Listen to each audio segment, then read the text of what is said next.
Bezuidenhout. That's how they say No, it we're supposed to overseas. Bluetooth, child. Oh, sorry. I thought this is Bluetooth. No, that's The drinks. direct.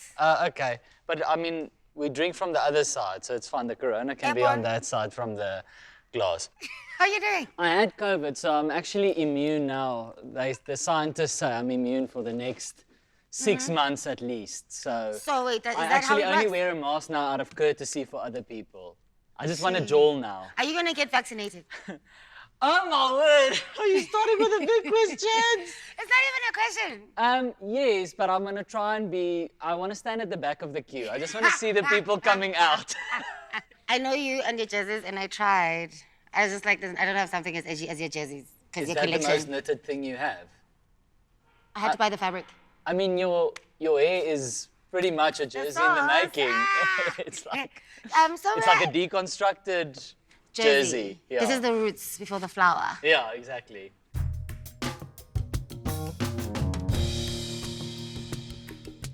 So we're at Market Theatre. Do you have any stories with regards to the stage here? Because it's an iconic theatre and it's got a lot of history. I remember when I started comedy, I took out a DVD from the UCT library with, I think it was Loiso Gola, Trevor Noah, and they were performing on the stage. Right, Kagiso Lediga. And I remember thinking, I really want to perform on that stage.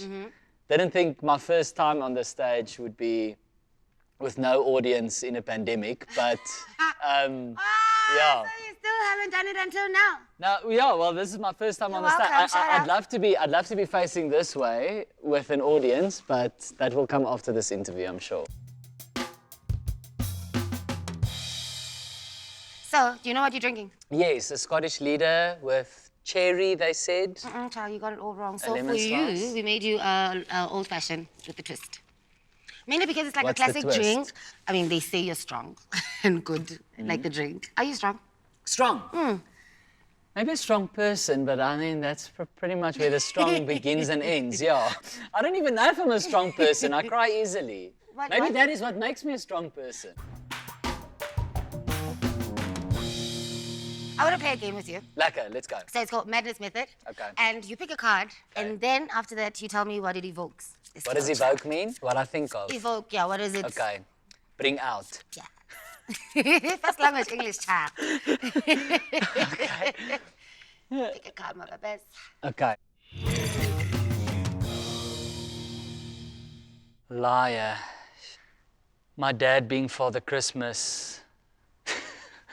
For It's real? a traumatic experience in a child's life. Tell me, break it down. How did it happen? Well, I mean, he was Santa year after year. I mean, out of all the uncles and stuff, my dad was, I think, the most game to do it, you know? And they make a big thing out of it, you know? Like, they arrive on the back of a bakkie. It's like Afrikaans Christmas, you know? Like, my uncle had like a red bakkie.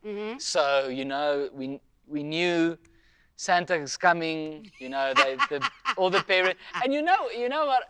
That is like what's so beautiful about the naivety of a child, because never once when Santa was there, I went, Dad, my look, dad." Santa's here. Hey, where's Dad? Yeah.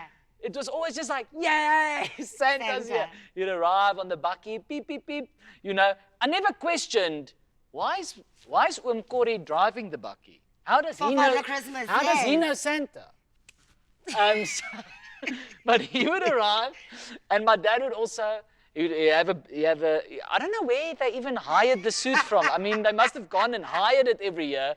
I don't think they just bought the Santa suit. But anyway, he had the full beard. You know, my dad has naturally the stomach. You know, so that goes. Red suit and everything, and then he would wear, for some reason, he would wear sunglasses. So he was like a cool Santa. Okay. Yeah, he was like a cool cat Santa. And he's there for an hour. I mean, you're also not thinking like, don't You're not worried about don't that. you have the whole world to get to, like, kind of, now Santa's having a drink. Chilling. He's having a beer. How's Santa? He's chatting to my mother. And then, yeah, like, I don't know, like we were at my grandma's house and I needed to pee, I think, and I went into my grandmother's room and I opened the door to use their toilet, and there's my dad, beard off, half Santa suit, in his underwear, like, you know, and I was like, I think he just like, if I just freeze, maybe he won't, you know, and then you put 2 and 2 together. Just that moment. That's when you lose your innocence, that moment. Wait a minute. If you are there with a Santa, that means, wow. Madness, my foe.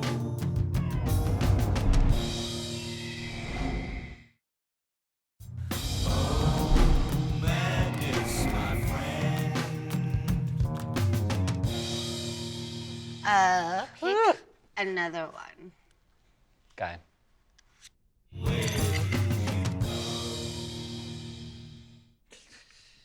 Oh, nee, why am I getting all the comedian stuff? A clown. You're the chosen one for the dad. People obviously see comedians kind of as clowns, you know.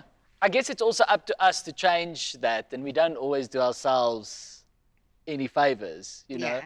Like there's a comedian, Tats and Konzo, who said this like really true thing once, is that we should, you know, like people always say to comedians like, yes, you guys on stage, eh? And then you go, yeah, I'm really good at it.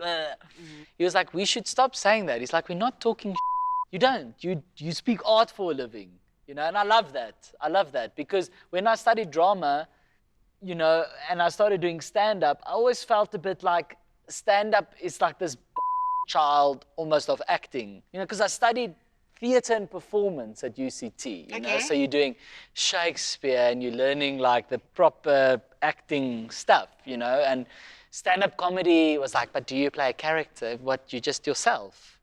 That doesn't sound very hard. So, you know, it was always kind of looked down upon, I felt. Yeah. You know, so whenever I was like, go to my lecturers, like, can I go do a gig because it's this great opportunity, blah, blah, blah. It was like, you know, your studies come first. And I'm like, yo, but I'm getting an opportunity to actually start entering the professional world. Before I leave here and then I have to start from scratch with no experience. Because they're going to be like, what's your experience? I just got out of school. Yeah, and also, it's some money. You're like, yo, it's like 500 Rand and a burger for this gig. But, I mean, that was also the best feeling when you upgrade. Because, like, the beer and the burger was some...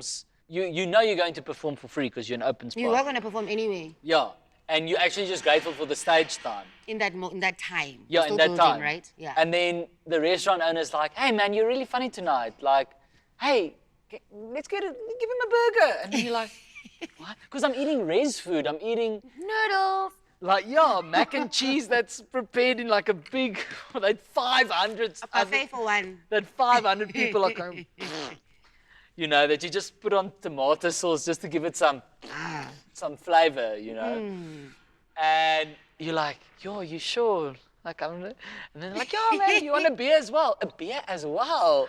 And then that first time you get an envelope with 500 Rand in it, it's like, so lekker. Yes.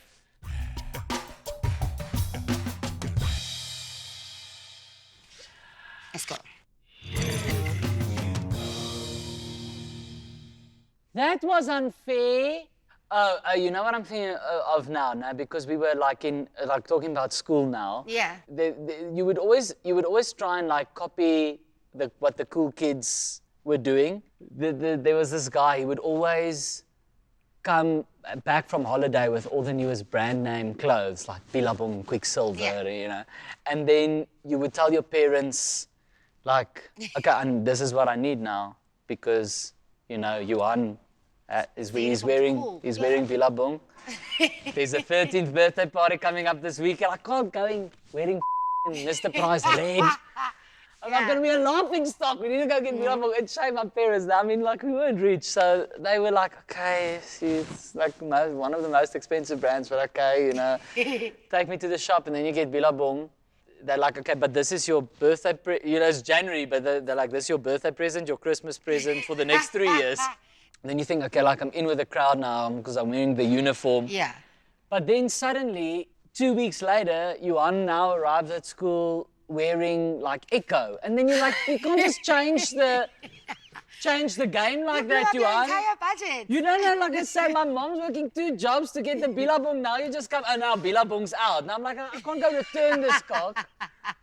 I always thought that was unfair, you know. I'm like, just stick to the, you know. I wasn't the only one. got there. I wasn't the only one copying him as well, you know. So there's a lot of kids going like, Oh, man, now we have to, how do I tell my mom, like, we need to go get echo?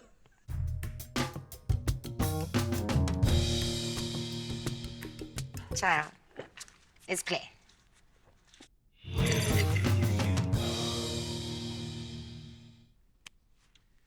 Flip it! Pull a card for the host to answer. Yes! Okay, you ready? Okay, I stay ready, child. Let's go. And who can't you relate to and why? Who can't you relate to? That is can't- such a hard question. I know I can't relate to people that don't use logic. I can't relate to people that don't use logic. Just because you haven't read about it or done whatever, it looks like, and therefore you could figure it out. Like, figure it out. I get frustrated. Yeah, I mean, I've been trying to not get so bothered by things and people, and it's exhausting. What do you mean by that? Because I feel like you've got a license to literally do whatever and say whatever. Yes yeah. and no. I mean, you can't be irresponsible with course. comedy. You can't just go on stage and go boss, you know. The basics apply. Yeah. I see it as like, don't be sexist, don't be racist, don't be homophobic. You know, all those, just like, be funny but still be a good person. Yes. Or you can be edgy without bringing other people down, or you know what I mean? Yeah. But yeah, I think it's just with social media, it's become like everyone is there and loud. And, Yeah. you know, and it bothers you, and you have to like sometimes really fight to not engage. yeah. And you know, you don't always have to react. You're gonna be tired. I see that I don't agree with all the time, and never in my life I've gone in the comment section, No. I don't agree. If it bothers me that much, I would unfollow the person and Yes. go somewhere else.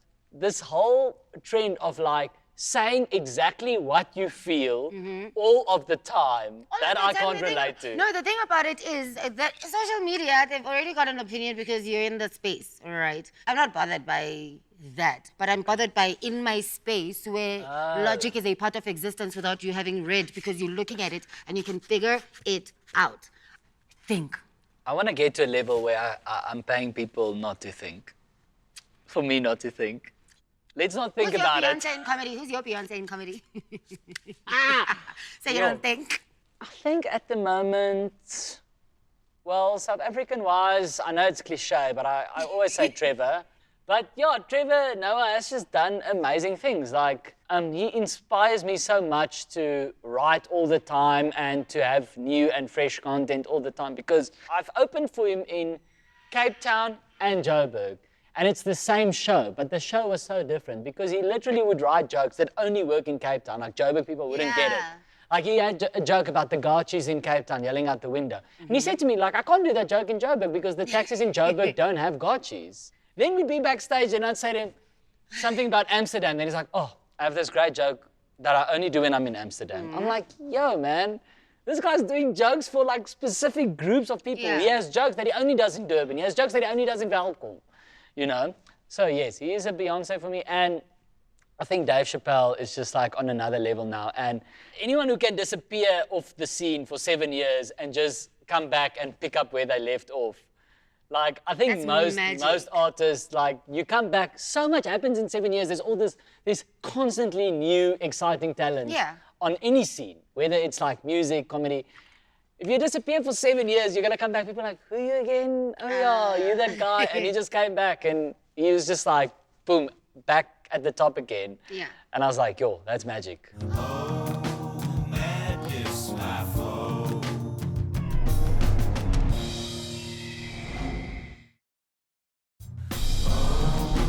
Madness, my friend. Oh, you're a tonic. Thank you. And the drink is kind of Never atomic. been so happy to see a fool. Oh, what? I've never been so happy to see a fool. A fool. A fool, a bird. Oh, I thought like a fool. I'm like a full glass. No, a fool. Let's continue playing Okay. Schalk. Choose another one. Ooh.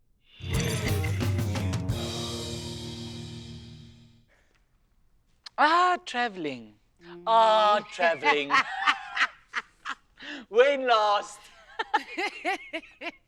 Before the pandemic, I used to literally be on the road.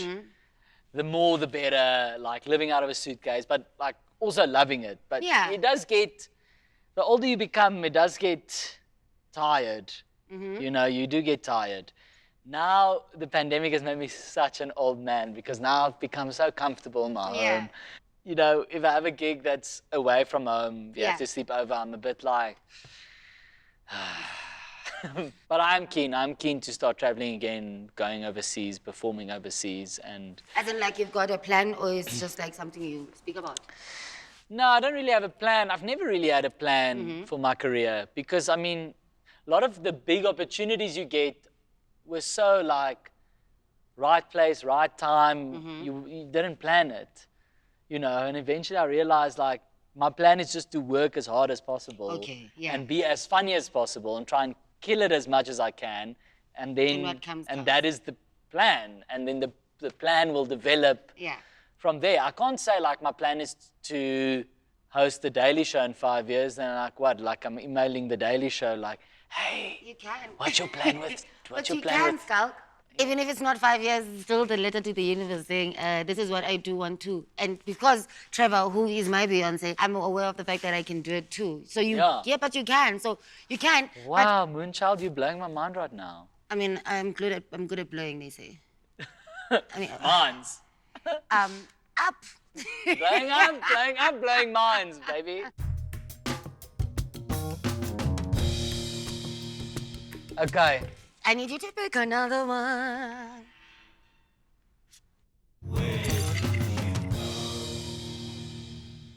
Tell us your worst joke. Okay, fine. First, I wanna give credit to the comedian who told this joke. Before there was even like stand-up comedy in the country, it was like men sitting like this telling like old jokes, but they would like put their own spin on it. Like, and the most famous person who did it was Tola van der Merwe. Okay, so I'm gonna tell you the joke. So it's this guy, Hans, who lives in Rustenburg. And he's got a friend, Frans Hanekom. Hans says to Frans, listen, I'm going to Britain for holiday. Frans says to him, listen, if you see Margaret Thatcher there, tell her Frans sends his regards. And Hans laughs, he's like, that's ridiculous. So he goes and he ends up one night at this fancy event and there's Margaret Thatcher. He goes to her, he says, listen, it's going to be ridiculous, but I'm from a small dorpie in South Africa called Rustenburg. I've got my friend Frans Hanekom. He said, I must just say hi to you. She says, oh my word, Frans Hanekom, what a legend. Please send him all my love. And he's very confused. He's like, how does he know Margaret Thatcher? That's crazy. Then he goes to America for work, Hans. Frans says to him, listen, if you see Bill Clinton there, tell him I say hi. So he's at this conference and the guest speaker is Bill Clinton. He goes to him afterwards. He says, listen, you won't know this guy, okay? But I just said I would tell you. His name's Frans Hanekom from Rustenburg. Can't even finish his sentence. Bill Clinton's like, Frans Hanekom, oh my word. Get someone with a Polaroid camera. He says, take a selfie of us. Give it to Frans. Tell him I miss the old days, the way we used to party. Now, this Hans is really confused. He's like, how does Frans Hanekom, this guy from Rustenburg, know all these world leaders? Then, next holiday, Hans goes to Italy. This time he says to Frans, I'm taking you with me. They go to Italy, they're there at the Vatican, the Pope, oh my word, the Pope is making a speech. They're sitting in this massive crowd.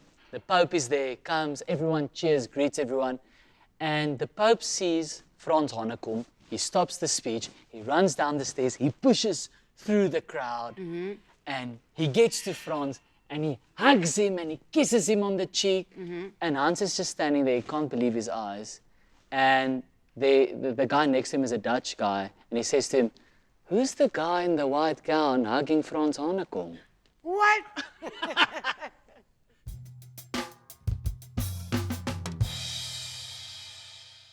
So now you're gonna choose 3 cards, right? Okay. And then you're gonna tell me a full, whatever they evoke, full story. Okay, I'm gonna just go with this middle 3. Are you for real? It's the first time someone chooses like that, chat. Describe yourself in charades. Smudge. It was my idea first. My idea first, and describe yourself in charades. I want to just do this, you know, because I always. And this even is like a pattern that you would see on a jersey. Child. Because can I just say, I was wearing these jerseys before the hipsters in Cape Town started wearing them, and now you can't find these jerseys in Cape Town anymore because they've been bought. You bought them all. No, not me. The hipsters went and bought them all. Yeah. And now, you know, I always get like people messaging me on Instagram saying like, oh, yeah, I love your jerseys. Where can I buy them? And I'm like, you can't anymore because it became a trend. But I was wearing them when they were still ugly. Yes. I was wearing them when people were like, are you joking? You know how many people tell me like, but this is your stage clothes. Like, for real. And then I'm like, what do you mean? And they're like, I mean, you don't wear it.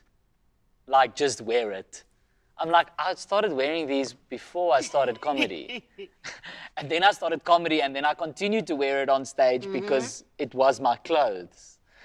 And then they're like, people always think I just wear a jersey like when I'm appearing in public or on stage or whatever. I'm like, no, I wear it because I'm cold. It's not a look. It's for warmth. But this is... Your consistency makes it a look. Yes, but, you know, that people think it's like a character almost like... I know. They say that all the time. I'm like, Google me 12 years ago, child. I had this. I happened to be famous because I was being myself. How funny is it that you don't necessarily paying attention to it being part of your branding, but who you are automatically translates in when people know you. And I know you for jerseys. And I know how to say your name because you also have a signature. And then you're funny. But even if I didn't know what you did, the jersey guy. Yeah. Do you know what I mean? So it's like, you questioned my existence initially, and now you're copying my existence. Oh! Moonchild, you must write a book. I've got volumes, honey. You must write a motivational book. I'm I was motivated. I was taking with you. I was taking for you because I could relate to what you're talking Yeah. about. Wow. I love it. Thank you so much. Thank you. Thank you so much for coming. It's so lit. You're Cheers. so lit. Bluetooth cheers. Bluetooth Dankie. chat. Yeah.